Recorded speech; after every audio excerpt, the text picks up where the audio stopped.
Hi, welcome to Haven. This is a podcast that's a safe space for curiosity and conversation. I'm your host, Haven, and today I'm curious about a mystery flavor Q&A.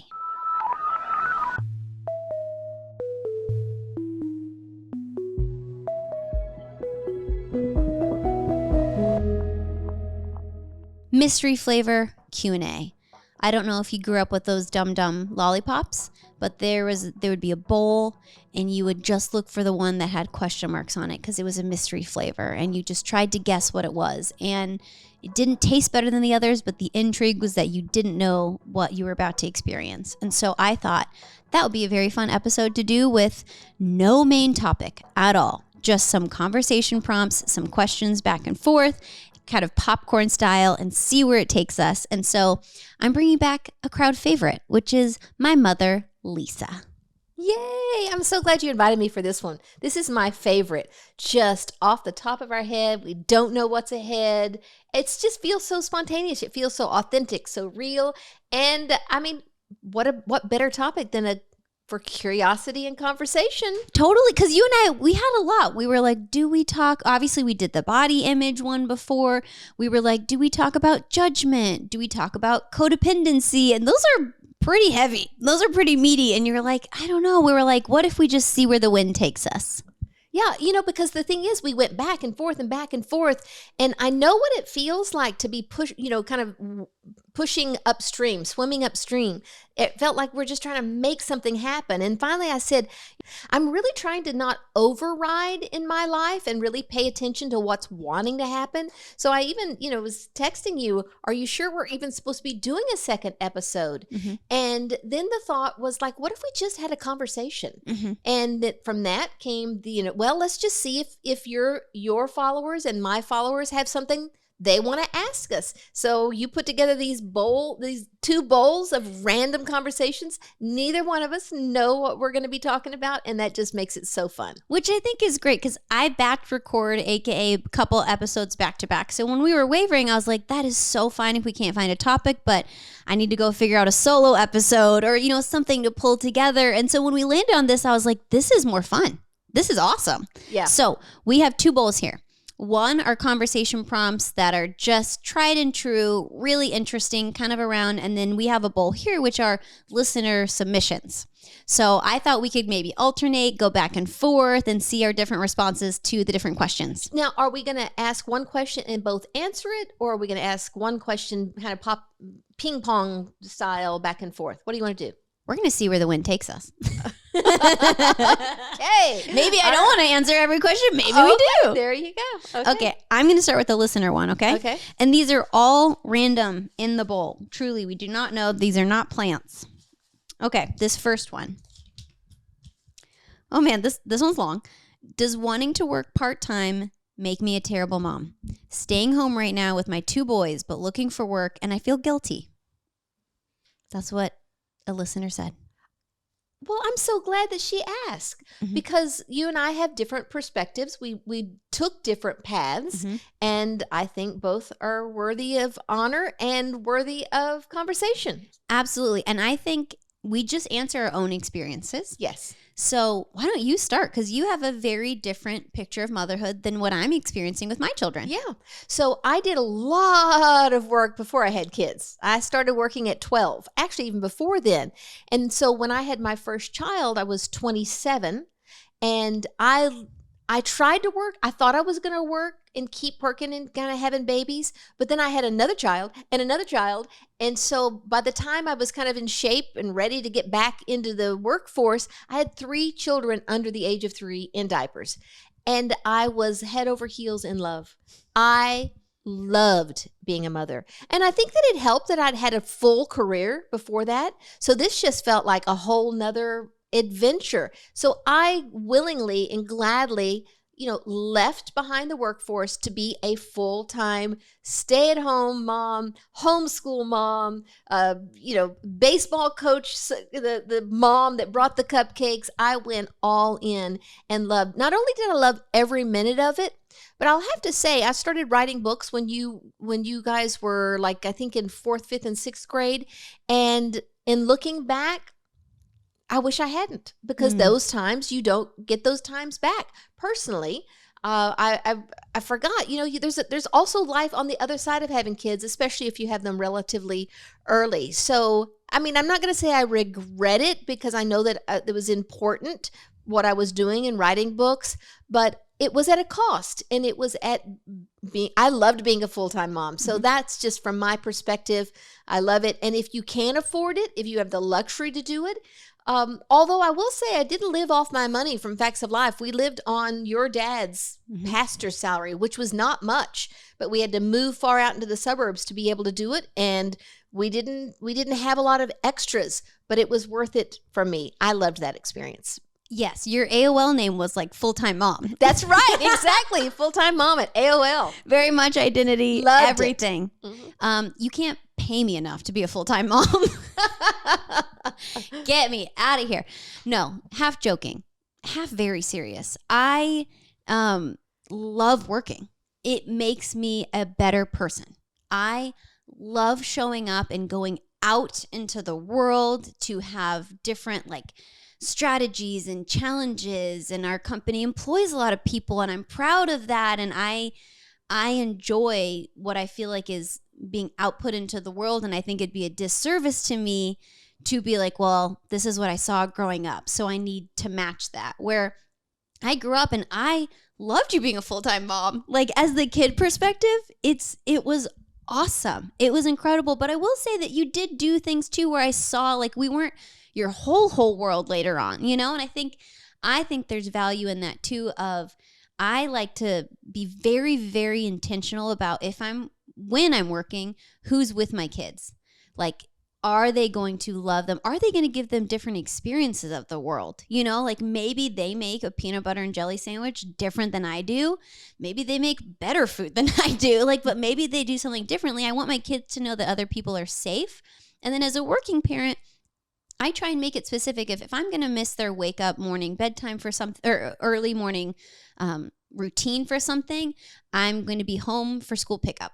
I try and find the balance where I can, because it's really tough to try and feel like you're straddling both worlds. But I think it's an internal drive. So my answer to your question is, I don't think you're a terrible mom. I think it's great for your kids to see you thrive in what you're passionate about.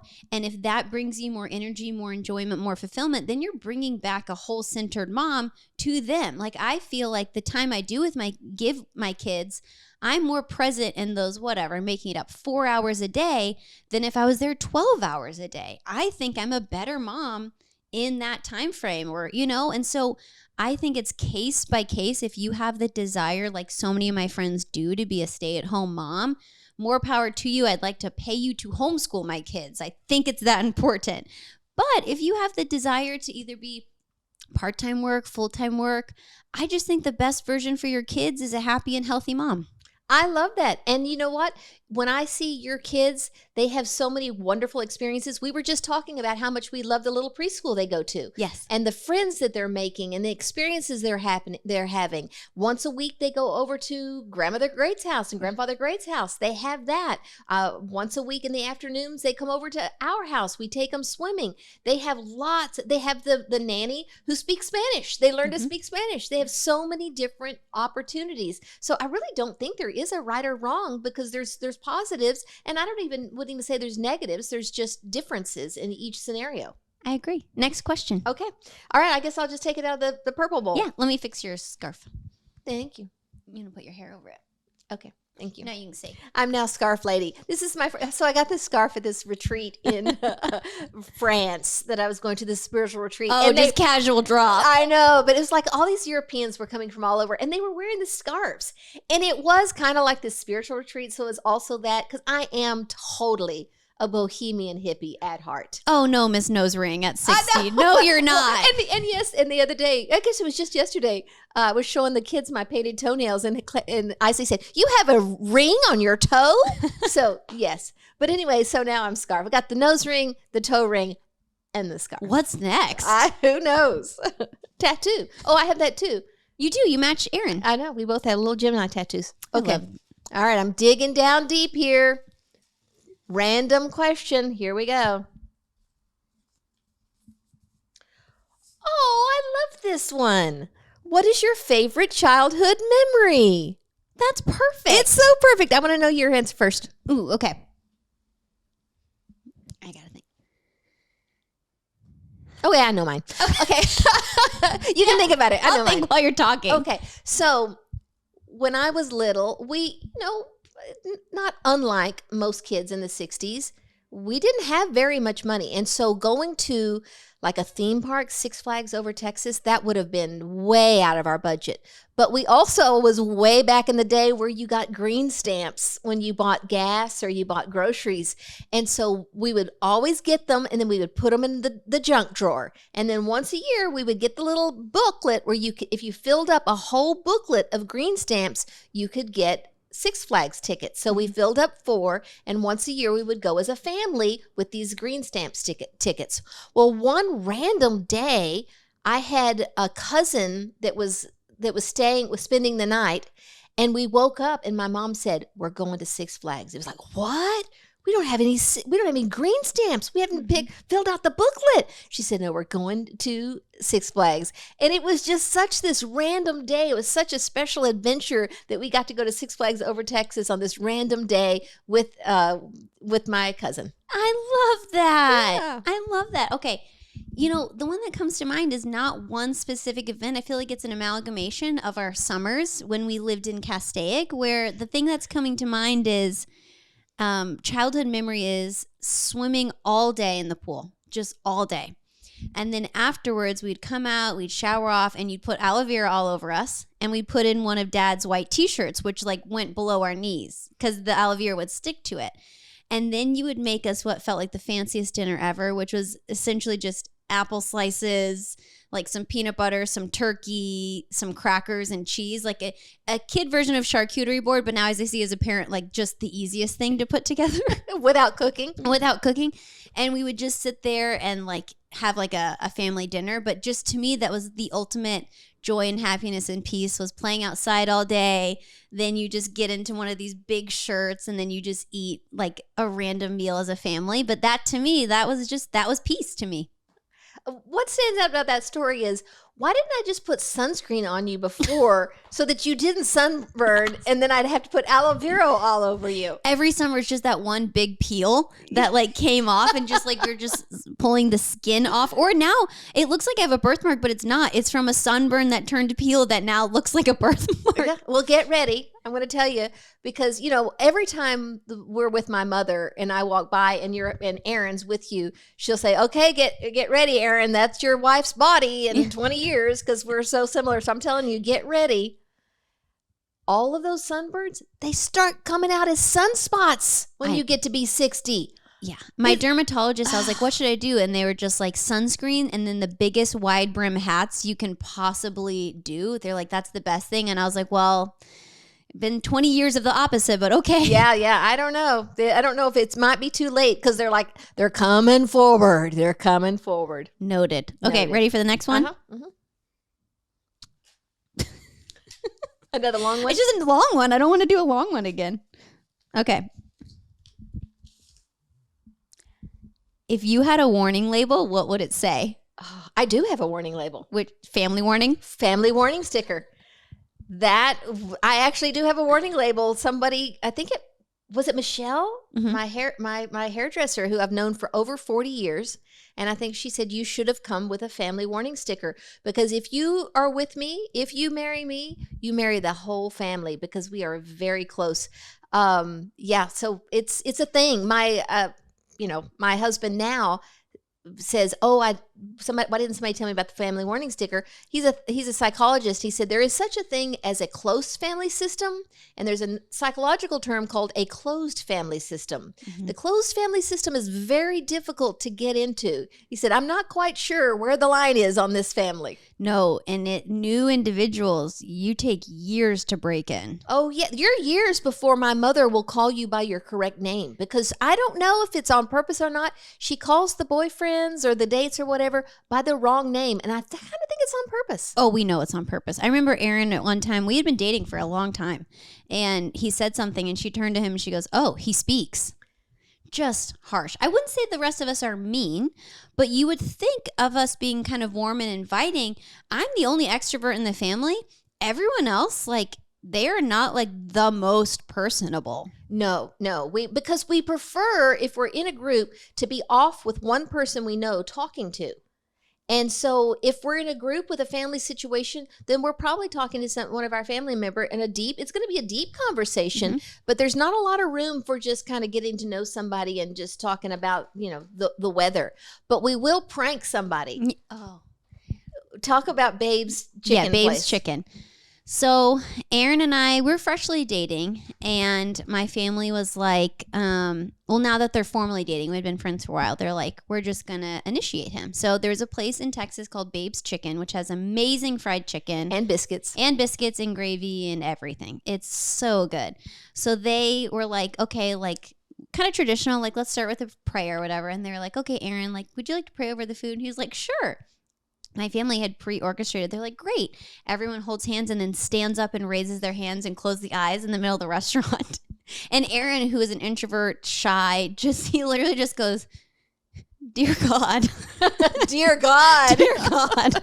And he started praying because he does not like the attention. And we're all just like here, just like trying to make him feel so embarrassed. And afterwards, and so our family is very pranky. It became a tradition, though, for anybody that came into the family while we were in Texas. So not only are we not warm, we will make you feel dumb. No, but the point about like the weddings, like, or the parties, we go to parties, it's just our family talking in a huddle. Sometimes I'm like, where is everyone? Oh, they're in the corner by themselves talking. I'm like, it seems from the outside like very rude. I think our family looks pretty rude. I have to admit, like, we are not super open, or we're not like the family that's like, let's bring in everyone for Thanksgiving, or who doesn't have somewhere to go for Christmas. Like, we poll the group and everyone's like, boo, just us. But you are the only extrovert in the whole family. Now, Clancy married an extrovert. I married an extrovert. Tucker married an extrovert. Yes. But the internal family, immediate family, you're the only one. Yeah. But you know what? That showed up. And when we would go on vacations, you were always out, talking to the other families, and we were all in our little pod. So you're a family warning sticker. It's family warning sticker. What about you? Oh, yeah. I have to answer that. Yeah. I think mine is going to be a little saucy. Great. I know. I'm just thinking, I don't know if I want to put this out there. I think my warning sticker is, you're probably going to feel closer to me than I feel closer to you. Oh, that's good. That's so honest. Yeah. Like, I think I love people. I think I'm really enjoy, and I think people think that we're closer friends than we are, or would put me in a category of best friend where I'm like, yeah, we're good friends, or we're acquaintances, or I don't know. I think that's probably a me thing, but I think I've found that the pattern of, people want more of me, or they are feeling closer to me than maybe necessarily I feel close to them. That's so honest. And on your defense, I think it's because you are genuinely interested when you're with them. It is genuine. So I don't want people that think your friends are going, oh no, does she not like me as much as I think she does? No, I truly do. When you're together, you do. Yes. And you absolutely do. But you have a lot of people. You're able to connect with a lot of people in a deep way, and then come back. And come back home. Yeah, and then just go back and not think about it. But I would say the warning of, I think I've had, unless I'm clear about it, I think sometimes I can hurt people's feelings. Oh, that's too bad, because it's actually the kind of the backlash of a gift of being able to be connecting with so many people. Unlike us, who don't even try. Yeah, maybe I am better than you guys. No kidding. No, but that sounds like a mom way to spin that. Thank you. You're welcome. Your turn for a question. Okay. All right, well, let's see what's in here. I'm digging this format. Okay. What is the sound that drives you crazy?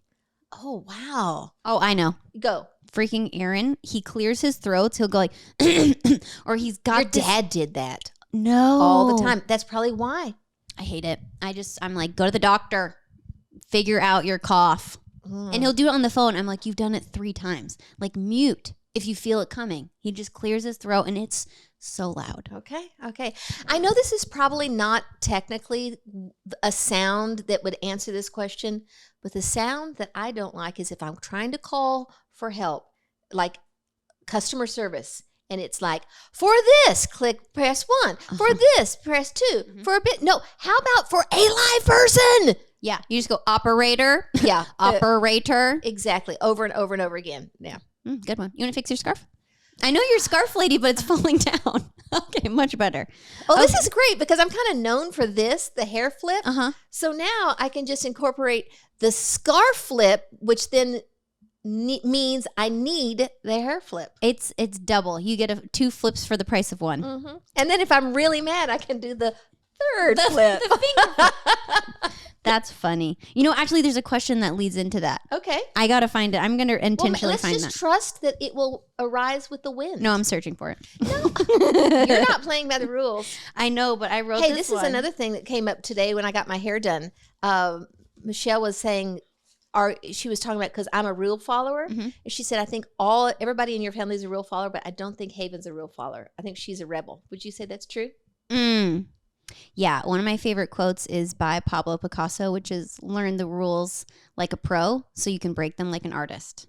I'm not like a rebel for the sake of being a rebel. That's kind of dumb. And I'm going to do it a different way, or I'm going to figure out how to do it and how to bend it. But yeah, I wouldn't say I'm like, by the book, but I'm also not like chaos. I think I'm a strategic, orchestrated, against the flow. Well, I think it takes bravery, because where we landed on that conversation, because I am a rule follower, I don't want to get in trouble, I want to do it right, is I think we need the ones that aren't rule followers to evolve. You've got to have the people out front saying, wait a minute, that doesn't work. And it is linked to creativity. Tucker has ADHD, and I remember we were in a family counseling session at one point, and the therapist pointed out that creativity is inherently thinking outside the box. It's doing something differently. And so I think that's another nice little spin on it. I agree. Isley is a rule follower, very much so. Oh, my goodness. She loves a rule. And even she was coloring with a friend, and they were kind of going over the place, and she pulled me aside. She goes, Mom, that's just scribble scrabble. She's like, they are not coloring in the lines. Yeah, she is definitely a rule She follower. was like, that is not the best art. She literally said that. It is not the best art. That is just scribble scrabble. Oh, yeah. Yeah. And she was just yesterday telling me about that Echo. Echo is not a rule follower. He is not a good listener. He is not a first-time listener. He gets out of his bed. She said, I don't ever get out of my bed. No, Echo may not be a 5th-time listener. Then he's going to help us all evolve. Yeah. Would you say, okay, going about like the family being rule followers, I'm probably not. Am I the black sheep of the family? Ooh, that's a good question. I don't think so. No, not at all. I think that you are more... You are the powerhouse in the family. I think you lead the family. You're more of like, everybody really respects what you say, and you have a lot of confident energy, and so we feel safe with you, and we'll kind of follow you. So no, I don't think you're the black sheep at all. Who is the black sheep? Well, I'm not going to answer that question. Maybe I'll have them on as a guest once you tell me off camera. Okay, next question for real though. I can't find the one I was trying to plant, so I guess because I think you're supposed to be following the rules, which is let the wind present the question. We did say that, but you can turn on some AC and adjust that wind, Okay, this person said, just finished watching Survivor season again. What was her biggest takeaway from her experience? And what was her family's biggest surprise with the experience? Well, we can both answer that question. I'll answer what my biggest takeaway was. So as a rule follower, I want to be a good girl, and I want WWJD, the what would Jesus do? That's my motto. I'm going to be that person. But I think that the reason that I wanted to be on Survivor, even though I would not have known this, was because we have all parts of us. We have that other part of us that wants to be bad, wants to backstab and betray and put money over people and lie and cheat and steal and eat cookie dough. Yeah. Call back to a previous episode. That's right. And so I think that Survivor gave me this kind of permission to play this game, but let all those other parts of me come out. But what I didn't anticipate was the conflict of like, oh no, I mean, I'm not being a good example of Jesus, and and what are people going to think about me, and I'm going to hurt their feelings, and so I didn't anticipate the inner conflict. So I think what I took away was I really need to accept all parts of myself, not just the good parts, and that really has helped me be more connected to my own humanity, more self-forgiving, less judgmental, more accepting of other people, more understanding, and much more empathic. And so I think that really, or have more empathy. I think there's a difference in empathic. I've always been empathic, but have more empathy.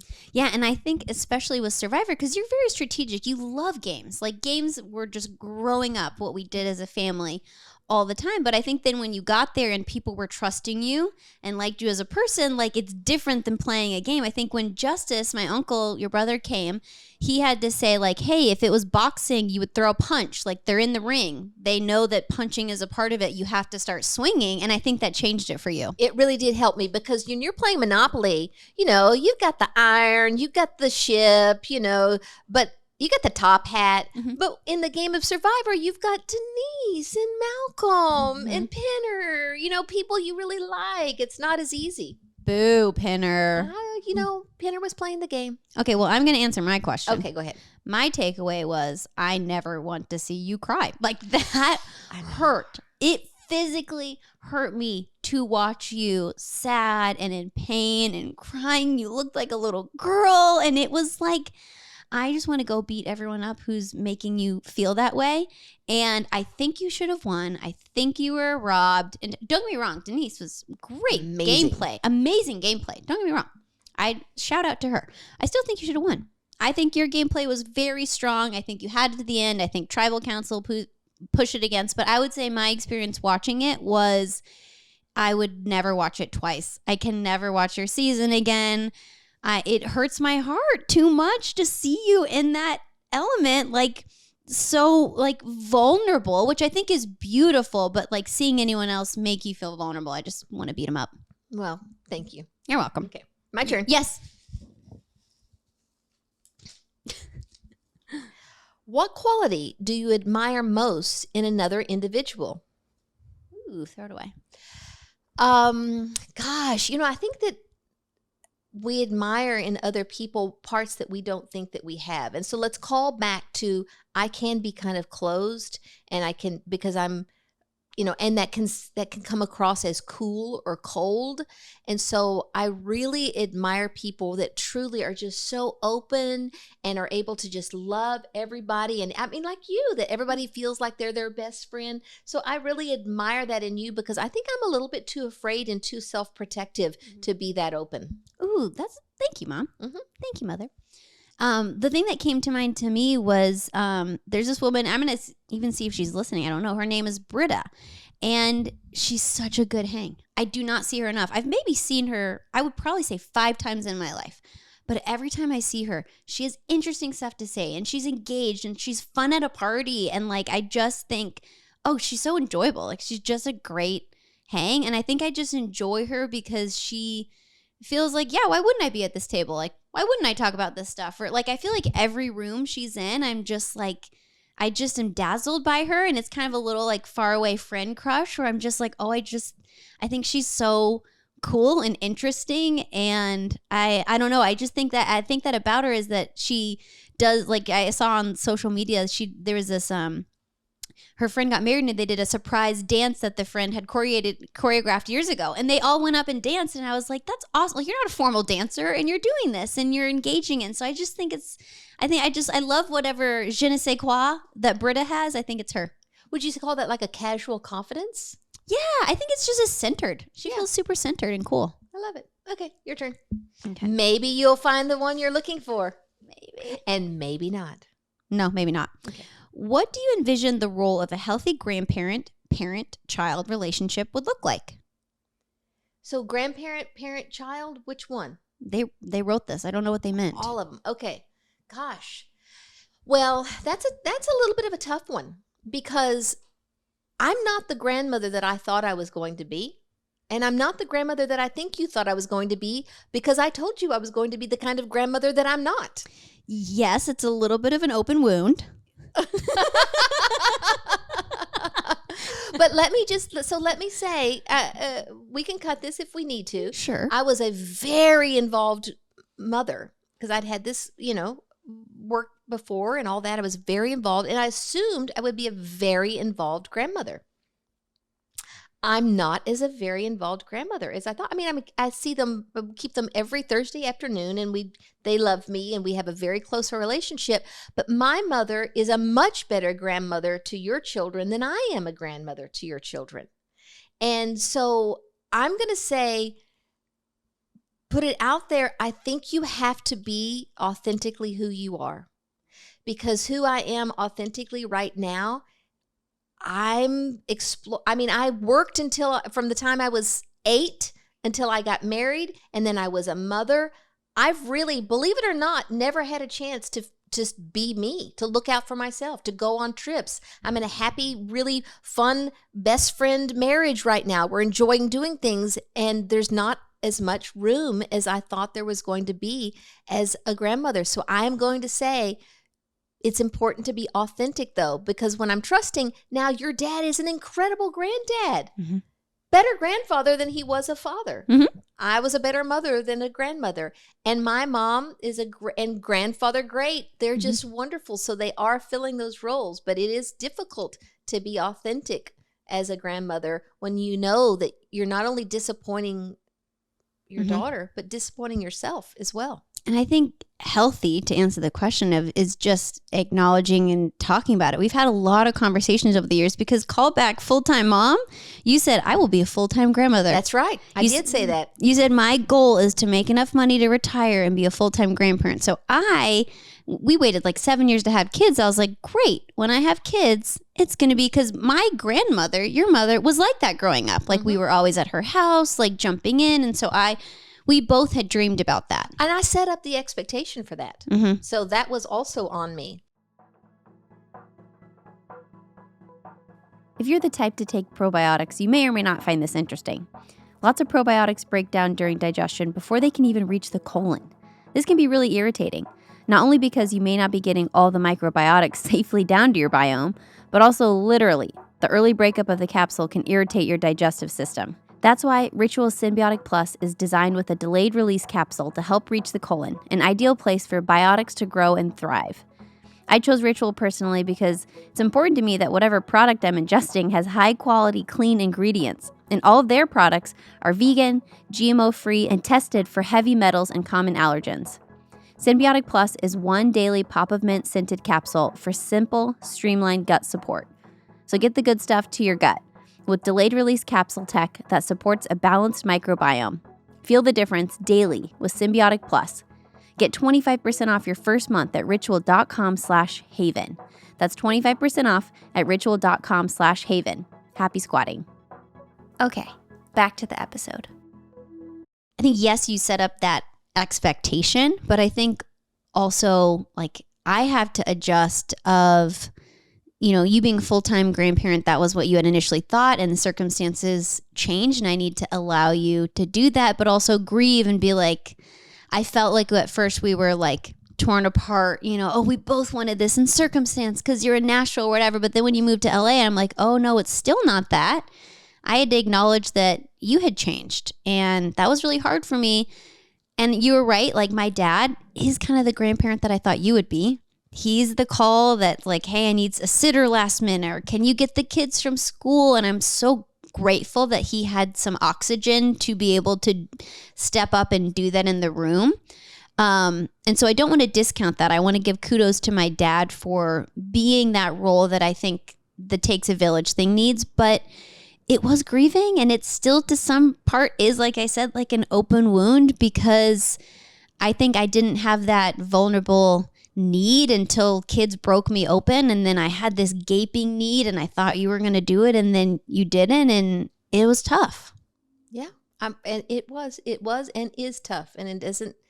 I don't think we need to tie it up in a bow and make it all better. It's just sometimes it's just difficult to be authentic when we know that it's going to impact somebody else in a way that they can legitimately grieve.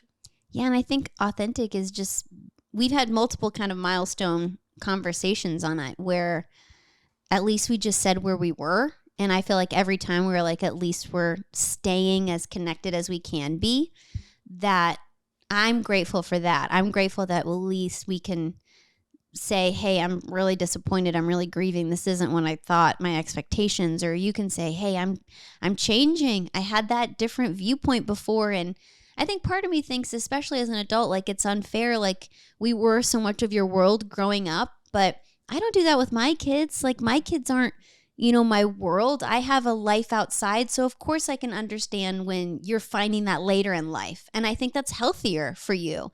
I think I just had the picture of it would be the grandparent that I had as a mom, and whether that's healthy or not, that's exactly what I thought. And so it is grieving this dream picture I had in my mind.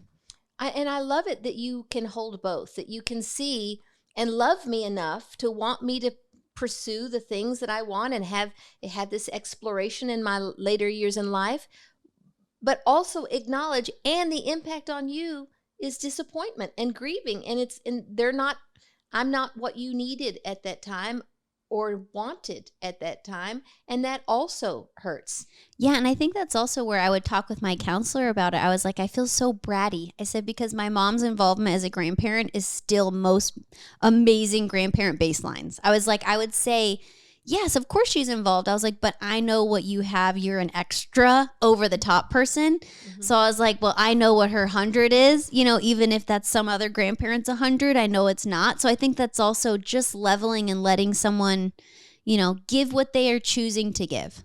And this we're talking about it now but we've been talking about it for a while now. So mm-hmm. This isn't that fresh, although it's still tender. Mm-hmm. But I am very, very grateful that we've had these really hard conversations. And as you said, we stayed connected. We're moving through it. Mm-hmm. Even when I would be defensive and you would be hurt, and we would still kind of move through it. And we've had to have multiple conversations to move through the layers. And I'm very, very, very grateful for that, for both of us. Me too, because I think sometimes listeners even can hear our episodes. We have so much fun together. Like, we love each other. We have a great time. I think it'd be easy to be like, they align on everything. There's never conflict in that family, or there's never expectations. But I think family dynamics, everyone has them. It's multiple people. And then you get married and it's extra that's now added to the ecosystem, and things change. Like, it is sometimes a struggle to try and stay connected and stay who you authentically are as you're changing throughout life's seasons, Yeah, you've mentioned it many times that Aaron has been married to multiple different women, all in you as mm-hmm. you've changed. But you have to kind of get used to a new person. And there's a little bit of a time where it's like, wait a minute, I like the old one. That's who I married, but who's this new one? Can I fall in love all over again with this new one? And that's not just marriage. Mm-mm. That's any intimate relationship. Lighter question, please. Okay. Why don't you find that one you were looking for? Yes. Why don't you dig through that bowl and find that one you were looking for? I think that's a good idea. Okay, next one. Okay. All right. This one wants to be asked. Yes. What is something you've done that has been over the top? What have I not done? Yeah, I was like, your life is over the top. Oh my gosh. Well, I mean, I'm going to just say that let's just call to mind the year 2016. In July, I did a 30-day silent retreat. And in August, I went to Peru and did 4 ayahuasca ceremonies with shaman. And in September, I walked 500 miles across the Camino, northern Spain on the Camino de Santiago. So there's 1 year. Yeah, your life is extra. My life is extra. You could do anything. I would say the one that I'm thinking of is, the first comes to mind was Aaron was really into X-Files. And so 1 year for his birthday, I was like, we're going to do an alien abduction. So I coordinated with, I think it was Tucker and either a friend or Clancy. We got them alien masks, and Aaron was just hanging out at home. And then these alien masked people run in. They pick him up and take him to a blacked out car, put something on his head. Then they take him to... They set the radio to mm-hmm. the static. Yeah, to static. And so he was disoriented. Then they took him to that Fry's in the Valley that's space themed that has this spaceship out there. And then they brought him back, and we had this big, alien-themed party. Clancy and her boyfriend were dressed up like FBI agents. Oh, yeah, they were the FBI agents who rescued him. Brought him back. And then we had the green martinis with a little alien. They were the olives and stuff. We had the whole thing. All the snacks and the drinks were all alien themed as well. Yeah, so I feel like that was the most recent over the top. Yeah. But another story came to mind of you being over the top to even then compare a working parent, not working parent, is you, when we were in baseball, it was like the team moms would do snacks or whatever. And you one time made these upside down cupcakes that you decorated to look like baseball hats with all of the kids' name on them. Yeah, and I'm just going to throw this out there. This, less than wonderful grandmother. Yesterday, the kids came over and I took them swimming, and I had bought ice cream cones because they love to come to my house, and I always make them an ice cream cone with sprinkles. So I surprised them, and I had ice cream cones. I made the cake batter. I poured it into the ice cream cone, put the white frosting on top and sprinkles. And I said, want an ice cream cone? And I surprised them that it wasn't an ice cream cone. It was a cupcake ice cream cone. That is the best. See, that's what I mean, though, is like even your baseline is most people's extra. You are an extra person, and I love that. But me, for sports, I'm like, here's some orange slices, open it yourself. I don't have time to do cupcakes. But one of the little preschool mom friends I have, she's amazing. She'll do crafts for all the kids. She made them end of school year sunglasses with their name beaded on there. She made some for Echo. And I'm just like, oh, I love those moms. I'm not that mom, and I love those moms. I was that mom. I'm not that grandma. This episode took a turn. Okay, your turn. Next one. But you know what? I love it, though, because this episode really is, where does it take us? I like, though, that it's kind of highlighting not our dark side, our shadow side, but the ones that we don't put out into the light. The ones that we don't, hey, let's have a talk about this because I'm really good at this. Yeah. It's kind of coming up. We're not really good at everything. More textured. There you go. Okay. Wait a second. Oh. Hair flip. Okay, I'm ready. Okay, I found it. Oh! Now we're ready for it. Okay. The wind has chosen it. What's an activity these are questions directed at you. Okay. Are these ones that came in like on Instagram, past Facebook? What's an activity or experience you've been able to share as an adult that would have sounded impossible to you, Haven, when you were a kid? So it was directed at me. Yeah, go. I can think of Amsterdam. Oh, how I got the name Coco Mama. Yeah. Go. Okay. It's hot because we have the AC off for this. And I'm going to get a drink of water. Yeah, this story makes me a little anxious. Man, this episode is really kind of taking the turn. I mean, it's really all the things that we wouldn't really talk about on an episode. I know. When I said mystery flavor, I thought it was light, fluffy. And I'm like, man, we're really going. This is Rocky Road. Yeah. Rocky Road. Okay, the year. Want a drink? No. Vodka? No. I was like, what's in that, lady? Okay, the year. 2011 or 2012? It was 2012. Okay. Summer of 2012. I had graduated college, and we were going to go backpacking in Europe. Me, Aaron, we were just dating. We'd been dating like 5 years at that point. Mom, and my little sister. So we went all over. We started in London. Then we went to Amsterdam, and then Paris, and then Rome. So this would have sounded crazy as a kid. As an adult, we chose to partake. We went to Amsterdam, and I may not be a rule follower, but I didn't do any, drugs. My first even shot of alcohol was on my 21st birthday. I didn't bend the rules there. But again, finding the ways to break it like an artist, I was like, it's legal in Amsterdam. That was not at the U.S. at the time, is weed. And I thought, well, it's legal. So I'm down to partake. So my mom did a lot of research. My mom was the one who's game for it. She did a lot of research about the local coffee shops and where to go. I, too, was a rule follower. At that time. That's true.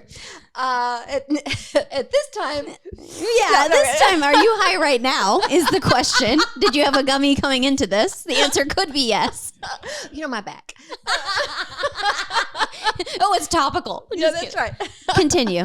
Okay, so yes, but I didn't know anything, and I'd only tried weed once and just hacked up a lung because I never even smoked a cigarette either. Mm-hmm. So I did a lot of research to find out where's the safest place to go in Amsterdam. Safest place to get lit. That's right. So we found it, and we were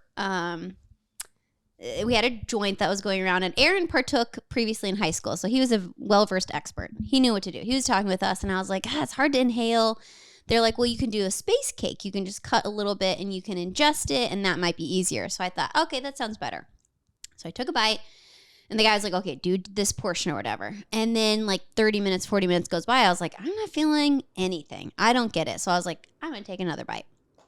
That was a big mistake. I'm pretty sure this thing was laced with something, because then we go walk down the street to a pizza place, and then all of a sudden we're eating pizza. Aaron's feeling it because he was, enjoying himself. Clancy was kind of hitting in. Clancy was loving it. Clancy had an amazing experience. She did. She learned the secrets of the universe. That's what she said. She realized she was in love with Scott. Yes. She was just like, she was enjoying it. I wish I had. Well, and I wasn't either, because I am very We're going too fast. We got to go back to when it hit us. Do you remember? The pizza place. Yes, I do. The pizza place, though, is like, before it even got there, all of a sudden, it was like in those movies where it's like a different, like stills, like, brr, brr, brr, brr, and then all of a sudden bubbles. Like, I am tripping. Like, truly, like, Technicolor cannot focus. And I was like, oh no, like this cannot be just weed. And so mom, again, rule follower, flags our waitress. Excuse me, ma'am. We are Americans, and we've had space cake, and we need to sober up. And she was like laughing at us like, okay, just drink some Coke, or like, have some sugar packets. So mom's like downing sugar packets. Clancy, meanwhile, is enjoying it. And then this is where Aaron realizes. Well, and I'm thinking the four men over in the corner of the I'm thinking that they're in cahoots with the owner of the coffee shop, and that they are watching us and are going to follow us and harvest our organs. Yeah. She went hard paranoia, very hard. So Aaron sobered up very quickly. He told us later we ruined his high, because all of a sudden he's like, I got to get these 3 crazy ladies back to the hostel. So all of a sudden, like, we pay and we're walking down these canals, which is how we get there, and we're going back. Aaron kept Clancy up in front with him, because he's like, I'm not going to let those 2 paranoid ladies affect her high. So they were walking hand in hand, and she was just loving it. She walked someone and she goes, you are walking slow. We are fast. Like, just extroverted, and the most extroverted she's ever been. I'm in the back with mom. Mom's stopping everyone that walks by. Excuse me, we're Americans. We have had a space cake. Because I'm saying, and I'm supposed to be responsible for these children, and I am not in a responsible frame of mind. And so, can you please call us a taxi, call us a police, call somebody? Yeah, and Aaron, I am responsible for them. It was exactly what he sounded. He would put his arm around her and go, "Oh, she's okay. I have her. Just like don't listen to this village crazy lady. Like, I got her." And so he's walking her back. And then meanwhile, I was like, this feels like a nightmare, like a physical nightmare. So I thought, I must be dreaming at this point. And then I was rationalizing, well, in a dream, I'll say the name Jesus and I wake up. That was kind of my old thing of like, okay, Jesus. So I'm saying Jesus and I'm not waking up. And then we start singing. No, and then I'm like, well, what'll get me is an old-timey hymn. Jesus. And I'm singing this hymn as I'm walking down. We're singing with it, and I'm realizing God has abandoned me. And I go, this is my true nightmare. God is not saving me. I must be asleep because I know God and he would help me. And it was the scariest, most moment. I mean, my deepest fear would be God, like, not being there for me. So I was like, you know what else happens in dreams to wake up? You just jump in front of a car and that wakes you up. Oh my God. And I literally told mom, I said, Mom, I think this is a dream. I think I should jump in front of a car. Oh, this is terrible. It was this episode has gone rogue. No, I don't know how we can recover it. But then Mom, you did say something. I remember you were like, well, but if it's not a dream, maybe don't do that. In the off chance it's not a dream. And I go, you're right. There is a chance this is not a dream. Going back to hymns. I just went back. Finally, we get to the hostel. Mom again tells this hostel person, we are Americans. Do you have any sugary drinks? She brings us some lemonade. She goes, it's okay. This happens all the time. She goes, Americans do this all the time here. Just sleep it off. So then we're sleeping, and Clancy again is admitting her love for this man that she had a crush on at the time that she was always telling us she didn't like. And finally she's like, I do like Scott. I love his beard. Like, having the best time. And then I'm just like, I remember laying next to Aaron and telling Mom, because again, I was more of a real follower. I was like, Mom, I'm laying next to Aaron, but we're not doing anything. I'm just going to lay here. And I was like, and I would touch his face and I was like, are you real? And Aaron's like, yes, I'm real. Like, he was so over it. And I had to just be like, are you real? Is this real? And then it was like that 24 hours went away. I don't know what else happened, but all of a sudden we woke up in our home place. The reason you got the grandparent named Coco Mama. Let me tell this part of the story. Okay. So the hostel that we kept trying, it was like, we're trying to find our way to the hostel, Coco Mama. It's the name of the Coco Mama. And Aaron was like, I can get us back to Coco Mama. I can get us back to Coco Mama. It's okay. So after Amsterdam, we went to Paris. He proposed to you. You got engaged. Yes. We were under the Eiffel Tower the next day. And I said, Aaron, what are you going to call me? I don't want you calling me Mrs. Cobble anymore. You don't have to call me Mom. You can call me Lisa, but like, what would you like to call me? And he said, I'm going to call you Coco Mama. Mm-hmm. So he calls me, that's my in-law name, and that's what my grandchildren call me. I'm Coco Mama. You're Coco Mama, and one day we're going to have to tell them this story. Or they're going to have to listen to this episode. Yeah, if they find the internet before then, they're going to have to know that that's how you got the name. Because our constant was, if we can go to Coco Mama, we will be okay. If we can get to the hostel. That's right. So I do think as a kid, I never would have thought we'd have that experience. No, to answer that question. Yes. That's so true. Never thought we'd get super high in a million years. Have a very laced cake that was more than weed. I don't think it was laced. I just think it was, we had 2 servings of space cake and you're not supposed to. Okay, let's go. Where do we go from here? There's some like Disneyland questions in here of like, who do you want to go to Disneyland with? Favorite Disneyland character. Please. All right. Describe where you are in your heart/life in 3 words. Oh my gosh, another heavy one. Okay. Oh, gosh. That's a tough one. I know. It's a hard pivot. It is a hard pivot. Let's see. You want to do another one? Yeah, ditch it. Yeah. All right, here we go. What in nature do you find most beautiful? That's boring. I like that one. Okay, fine. If we're going to end on, we got to end on something more interesting. Okay, good. I'm going to help you find something good here. No. You're not trusting the wind. I'm really not. I also the wind of the spirit is not flowing, and you're not flowing in it. Okay, what do you think people... No.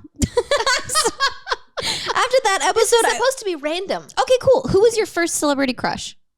First and only. Well, no, not my first. My first was Leif Garrett. I was gonna say not only because Steve Martin is your man. He's my man now, but I did not like Steve. I was not crushing on Steve Martin when I was 12. That was Leif Garrett. And who was he? I know. He was a teen idol back in the 70s. Got it. And I actually did end up not only meeting him, but going to school with him and being friends with his sister. And I was so awkward and I'm still awful about this. Let me just put it this way. He had his cashmere scarf that I wanted. I guess I was scarf lady. You were scarf lady. And so I said, I'll play a game of backgammon with you. And whoever, if I win, if I beat you, I'll get the scarf. Ooh, she's a flirt. Uh-huh. And I beat him at backgammon and got his cashmere scarf. Wow, your celebrity crush. What a full circle moment. Why didn't you date? I was so awkward. I didn't date at all. And even my husband now, when he tells the story of us meeting our first date, we had a great date, just so wonderful. And he said, I went to go hug her and it was like hugging a piece of plywood or board. And he said, I'm thinking, well, maybe it wasn't such a great date, but I don't know. I'm pretty closed off at full circle. Yeah. Kind of closed off. Pretty shy. Okay. Mine, Disney Channel original movie fans. So if you remember like the wand and like the dancing and people doing like nosedives into like the Disney ears, that was my era. I loved a Disney Channel original movie. There's a movie called Brink and it was about skateboarders and that was probably my sexual awakening. Is that when you started eating cookie dough? Yeah. Ooh, another callback. Another callback to the episode on Body. No, I'm actually going to share my in-person one. That one's funny. Okay. But this was Brink. He had like messy hair. He's the guy from Princess Diaries, who's like the real D-bag on there. But in the movie Brink, he is a very hot skater. And so I think as like a tween, I was like, that's what's up. No, my actual in person this one's a funny side story. This whole episode is just stories. It is. Do you remember? So we had this group of families we'd all go to Oxnard every year. So we grew up together. We would all stand in a line by ages. So we have like pictures of us from age 3 through like teen years. And we all knew where we stood. About 15 kids. About 15 kids. Many of us are super close. Like we'll still hang out with, some of them that live locally and just sweet childhood friends. But, kid friends, you don't really think of anything. But one year we went to Hawaii, and I remember we had moved to Texas at that point. I hadn't seen many of the kids. And then all of a sudden, we were at this pool, and then there was a family called the Clarks. They're all super athletic, super smart, like so brilliant. And I was friends with Rachel, but there were 3 other boys. She had an older brother who was friends with Tucker, was like, whatever, boys. But I remember one year by the pool, all of a sudden he took his shirt off and he had a 6-pack. He was like 16. I remember being like, Michael? What? And I remember being like, oh my gosh, what? And that was my first in-person, whoa, someone had a glow up. He was my Brink in person. I didn't get to get a cashmere scarf from the movie from Disney Channel, but I did see someone have a glow up that impressed me. And Steve Martin is mine now. And I did work with Steve Martin. You're married. Well, I can still have a celebrity crush. True. I also have a celibate crush. I don't know what that means. A priest. Richard Rohr. Father Richard Rohr is my celibate crush. Oh my gosh. Okay, yeah. Scarf lady. Yeah. Well, this episode was fun. It was fun. Who knows? Kind of concerned about it. But I will say I had a great time. I did too. A really, really good time. I enjoyed telling stories, and we'll see what lasts past the editing floor of this one. I think I'm going to keep it. I'm not ashamed. I'm just embarrassed, which I feel like is different. But it was very fun. So thank you, Mom, for the mystery flavor. We must do this again. Yes, absolutely. We must save all of these prompts that got ditched. We will save them for another time, but thank you. I loved having you. Listeners, I have no takeaways for you. I am feeling very scattered after the stories that I shared. I'm going to have a takeaway. Hit me. That in your conversations that you have with your friends, maybe do some conversation prompts, because they will bring up stories that you may not lead with. They may bring up some sides of each other that you don't really know. People have been listening to you for a couple of years, and people have been watching me for some years. But these are stories that we probably would never just tell. And so have these conversations with your friends. What a way to land the plane. Thank you. Thank you, because I was feeling a little disoriented from how we jumped everywhere. So I appreciate that. You're a great co-host. We're a good team. We really are. Okay, that's it. Wait a minute. No. Oh, no. Here, we're going to end on the scarf. Wait, have another moment. I'm talking. I'm going to be quiet so you can have a scarf flip moment. Okay. Hold on. There you go. The end. The end.